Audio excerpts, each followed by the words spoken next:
হেই বন্ধুরা, আজ কোনো মুভি এক্সপ্লেন না, আজ আমি হাজির হয়েছি মার্ভেল সিনেম্যাটিক ইউনিভার্সের 39তম মুভি অ্যাভেঞ্জার্স 5 মানে অ্যাভেঞ্জার্স ডুমসডে মুভির ট্রেলার ব্রেকডাউন নিয়ে। দীর্ঘ 7 বছর অপেক্ষার পর আগামী 18 ডিসেম্বর মুক্তি পেতে চলেছে এই মুভি। তাই বরাবরের মতো এই টিজার এবং ট্রেলার মার্ভেল এন্টারটেনমেন্ট তাদের ইউটিউব চ্যানেলে অলরেডি প্রকাশ করেছে। টিজার নিয়ে আমি কয়েক মাস আগেই ব্রেকডাউন ভিডিও বানিয়েছিলাম, কিন্তু আজ শুধুমাত্র এই ট্রেলার নিয়েই কথা বলবো আর সংক্ষেপে জানাবো আমার মতে এই মুভির গল্প কি রকম হতে চলেছে। ওয়েট, প্রতিবারের মতো এবারও আমি জানিয়ে দিচ্ছি, ট্রেলার ব্রেকডাউন ভিডিওতে আমি যা বলবো সেটা হয়তো কোনো কমিক কিংবা রুমারের উপর নির্ভর করে, তাই ভিডিওতে আমার বক্তব্য একান্তই আমার নিজস্ব মন গড়া কাহিনী মনে করতে পারেন। এর সাথে মুভির কোনো ঘটনার মিল নাও থাকতে পারে। আমার শুধুমাত্র এই ট্রেলার দেখে যেটা মনে হয় আমি জাস্ট সেটাই এই ভিডিওতে বলবো। তাই পরে আমাকে কেউ বলবেন না ভাই আপনার ব্রেকডাউন ভিডিওর সাথে মুভির কোনো অংশেই কোনো মিল নেই। ওকে, তাহলে চলুন ইন্ট্রোডাকশন আর বিস্তারিত না করে যাওয়া যাক মূল ভিডিওর দিকে। শুরু করার আগে হেই, আমি Raja and welcome to the Bong wood. ট্রেলারের প্রথম দৃশ্যেই আমরা এক্স মেনশনের একটি বোর্ড মাটিতে পড়ে থাকতে দেখি এবং পরবর্তী দৃশ্যে দেখা যায় ভাঙাচোরা এক্স মেনশনের ভিতর বসে রয়েছেন প্রফেসর এক্স, যিনি তার সম্মুখে বিশাল বড় কিছু একটি বিস্ফোরণ দেখে চোখ ঢাকার চেষ্টা করছেন। আমি জাস্ট কথার কথায় আপনাদেরকে এটি বিস্ফোরণ বললাম, আসলে এটি ইনকারশন। সংক্ষেপে বলে দিই, ইনকারশন হলো এমন একটি বিধ্বংসী মাল্টিভার্সাল ঘটনা যেখানে দুটি মহাবিশ্বের মধ্যেকার সীমানা ক্ষয়প্রাপ্ত হয়ে তাদের মধ্যে সংঘর্ষ ঘটায়, যার ফলে এক বা উভয় বাস্তবতা সম্পূর্ণরূপেই ধ্বংস হয়ে যায়, যেটা doctor strange in the multiverse of madness মুভিতে মিস্টার ফ্যান্টাস্টিক সর্বপ্রথম ব্যাখ্যা করেছিল। এবং ওই মুভিরই লাস্টের দিকে আমরা ইনকারশনের একটি ঝলকও দেখতে পেয়েছিলাম। আর এই অ্যাভেঞ্জার্স ডুমসডে মুভিতে সেই ইনকারশনই আমরা আবারও দেখতে পাবো, কিন্তু এইবার সেই ঘটনা ঘটবে 3টি ইউনিভার্সের মধ্যে। একটি আমাদের সকলের পরিচিত ইউনিভার্স আর্থ 616, যেখানে আমাদের সকলের পরিচিত অ্যাভেঞ্জার্সরা রয়েছে। দ্বিতীয়ত ফ্যান্টাস্টিক ফোরের ইউনিভার্স, মানে যে ইউনিভার্স আমরা প্রথমবারের মতো দেখতে পেয়েছি ফ্যান্টাস্টিক ফোর মুভিতে। আর লাস্ট আরেকটি ইউনিভার্স হলো এক্সম্যান ইউনিভার্স। খুব সম্ভবত এই 3টি ইউনিভার্সের মধ্যেই আমরা ইনকারশন দেখতে চলেছি। আর সেই ইনকারশনেরই একটি ঝলক আমরা ট্রেলারের একদম প্রথম দৃশ্যেই দেখতে পাই, যেটার কারণেই প্রফেসর চার্লস জেভিয়ার চোখ ঢাকার চেষ্টা করছেন। মানে তাদের ইউনিভার্স হয়তো ক্ষণিকের মধ্যেই ধ্বংস হতে চলেছে। এর পরবর্তী দৃশ্যে আমরা ভিক্টর ভন ডুমের প্রথম লুক দেখতে পাই। আর ট্রেলারের সেই প্রথম দৃশ্য থেকে এখন পর্যন্ত আমরা যে ভয়েস ওভারটি শুনতে পাই সেটাও ডক্টর ডুমেরই। ভয়েস ওভারটি অনেকটা এইরকম, কিছু একটা আসছে, আর সেটা এমন কিছু যেটাকে থামানো একদমই অসম্ভব। তাই আজ সূর্য অস্ত যাওয়ার আগে আমাদের এমন সিদ্ধান্ত নিতে হবে যেটা আজ পর্যন্ত কোনোদিন নেওয়া হয়নি। এখানে ডক্টর ডুম তার এই কথার মাধ্যমে আমাদের ইনকারশনই বোঝানোর চেষ্টা করেছেন। আর ওই ইনকারশন থামানোর জন্যই সকলকে তিনি এমন কিছু সিদ্ধান্ত নিতে বলছেন যেটা হয়তো কেউ কোনোদিন কল্পনাও করেনি। এবার এটা কি সিদ্ধান্ত সেটা আমি এই ভিডিওর একদম লাস্টে মুভির মূল স্টোরি যখন সংক্ষেপে আপনাদের বোঝানোর চেষ্টা করব, তখন হয়তো আপনারা বুঝতে পারবেন ডক্টর ডুম আসলে কি বলতে চাইছেন। এর পরবর্তী দৃশ্যে আমরা দেখতে পাই নিউ অ্যাভেঞ্জার্স টাওয়ার, আর তারপর ফ্যান্টাস্টিক ফোরের তাদের স্পেসশিপ থেকে নেমে আসা। কিন্তু অবাক করার মতো বিষয় হলো ফ্যান্টাস্টিক ফোরের সঙ্গে রয়েছে থর। আপনাদের মতো আমিও এক্সাইটেড এটা দেখার জন্য থর ফ্যান্টাস্টিক ফোরের সঙ্গে পরিচিত কিভাবে হলো। হতে পারে স্পেস জার্নির টাইমেই থরের সঙ্গে তাদের পরিচয়, কিংবা ফ্যান্টাস্টিক ফোর আমাদের পৃথিবীতে আগমন করার পর প্রথম পরিচিত হয় থরের সঙ্গেই। আর তারপর থরই ফ্যান্টাস্টিক ফোরকে নিয়ে আসে অ্যাভেঞ্জার্স টাওয়ারে, যেখানে সমস্ত নিউ অ্যাভেঞ্জার্সদের সম্মুখে ফ্যান্টাস্টিক ফোরই বর্ণনা করতে শুরু করে ইনকারশন সম্পর্কে। কিন্তু ট্রেলার দেখে মনে হবে এখানে থরই ডক্টর ডুম সম্পর্কে সকলকে সাবধান করছে। আর এই সময়ের আগে থর অলরেডি একবার লড়াইয়ের ময়দানে মুখোমুখি হয়েছে ডক্টর ডুমের। তবে আমার মনে হয় ট্রেলারের এই সিনে আমাদের কিছুটা মিসগাইড করা হচ্ছে, কারণ এই টাইম থেকে একদম এন্ডিং পর্যন্ত থরের ভয়েস ওভারেই আমরা একটি ভয়েস শুনতে পাই, যেখানে থর ডক্টর ডুম সম্বন্ধে বর্ণনা দিচ্ছে। আর তাকে আটকাতে গেলে তাদের এখন একসঙ্গে মিলে কাজ করতে হবে এই উপদেশ দিচ্ছে, কারণ থরের মতে ডক্টর ডুমের ক্ষমতা তাদের ধারণারও বাইরে। কিন্তু আমি যদি বলি এই সিনে ডক্টর ডুম স্বয়ং এখানেই উপস্থিত রয়েছে, তাহলে আপনারা আমাকে নিশ্চয়ই পাগল বলবেন। না ভাই, বিশ্বাস করুন, আমার মনে হয় ডক্টর ডুমও ঠিক এই রকমই কোনো সিনে এখানেই থাকবে আর সকলকে ইনকারশন নিয়ে বর্ণনাও দেবে। ঠিক আছে, পাগল আমাকে পরে বলবেন। তার আগে চলুন পরবর্তী দৃশ্য দেখে নেওয়া যাক। এরপর আমরা নেমোর, শুরি এবং ওয়াকান্ডিয়ানদের কিছু ঝলক দেখতে পাই, যার পর থরকে ডক্টর ডুমের সম্মুখীন হতে দেখি লড়াইয়ের জন্য, যেখানে থর তার স্টর্ম ব্রেকারের মাধ্যমে ডক্টর ডুমের উপর আক্রমণ করলেও ডুম সেটা তার 2 আঙুলের মাধ্যমেই আটকে দেয়। আর শুধুমাত্র এই দৃশ্যই আমাদেরকে এটা বুঝিয়ে দেওয়ার জন্য যথেষ্ট ডক্টর ডুম ঠিক কতটা পাওয়ারফুল।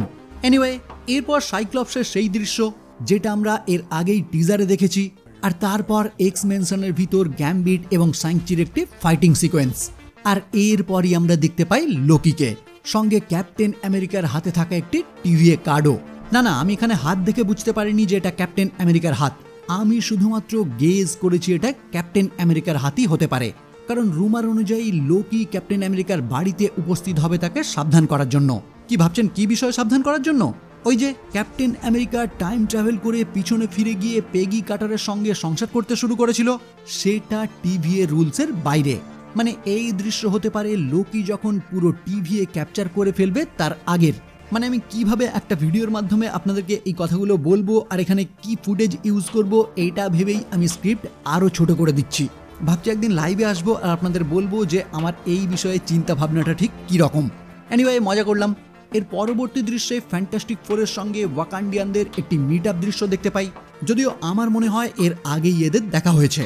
এটা হতে পারে এই রকম একটি সিন যেখানে দুটি টিম আলাদা আলাদাভাবে দুটি দিকে রওনা হচ্ছে, আর এরপরেই মিস্টিকের সেই আইকনিক দৃশ্য যেখানে মিস্টিক এলেনার রূপ নিয়ে তার সঙ্গেই ফাইট শুরু করে।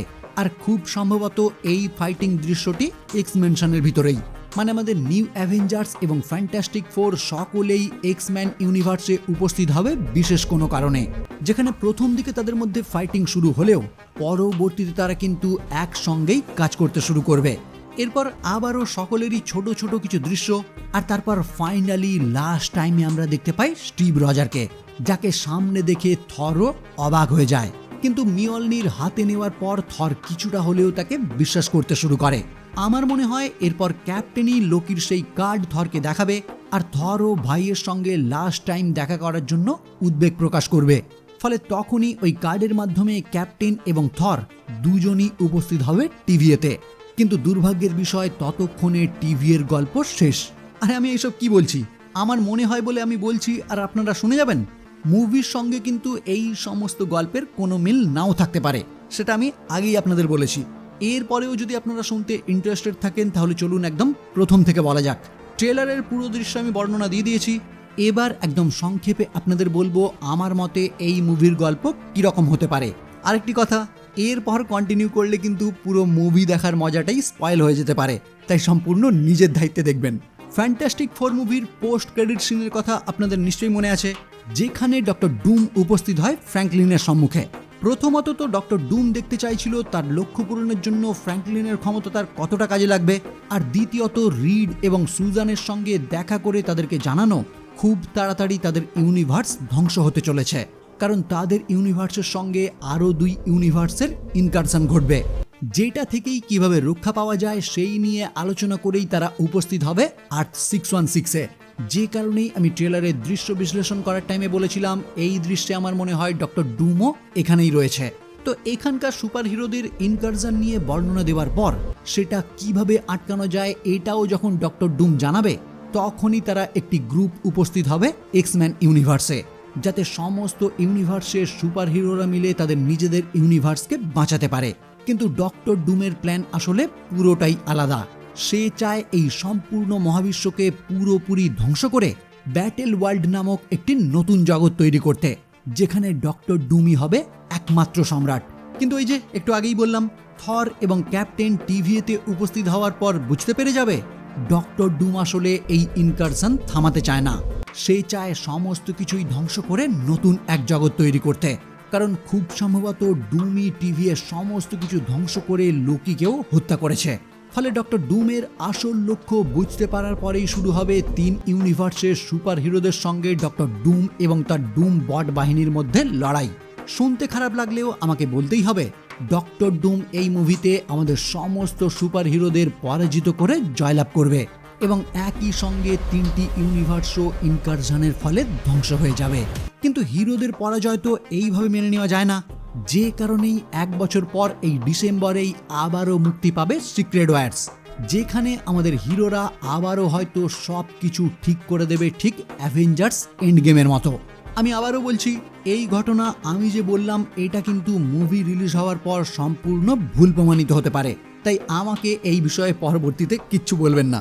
তাছাড়াও মুভি রিলিজ হতে এখনো অনেকটা টাইম বাকি, আর মাঝে মাঝে এর বিভিন্ন ফুটেজ মার্ভেল এন্টারটেনমেন্ট তো আপলোড করতেই থাকবে, যেগুলি থেকেই হয়তো আমরা আরও কনফার্ম হতে পারবো এই মুভির গল্প কি হতে চলেছে।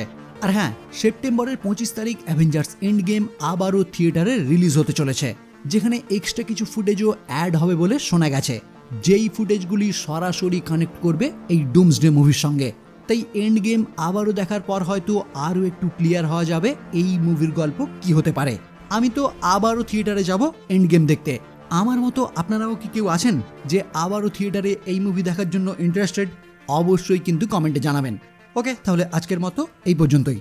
আমার ভিডিও যদি আপনাদের ভালো লাগে তাহলে অবশ্যই লাইক, কমেন্ট এবং শেয়ার করবেন। আর আমার এই চ্যানেলে যদি প্রথম হয়ে থাকেন তাহলে অবশ্যই চ্যানেলটি সাবস্ক্রাইব করে বেল আইকনটি ক্লিক করে দেবেন, যাতে এইরকম ভিডিও সবার আগে পৌঁছে যায় আপনার কাছে। ওকে, তাহলে দেখা হচ্ছে পরবর্তী কোনো ভিডিও নিয়ে, আর ততক্ষণের জন্য বাই।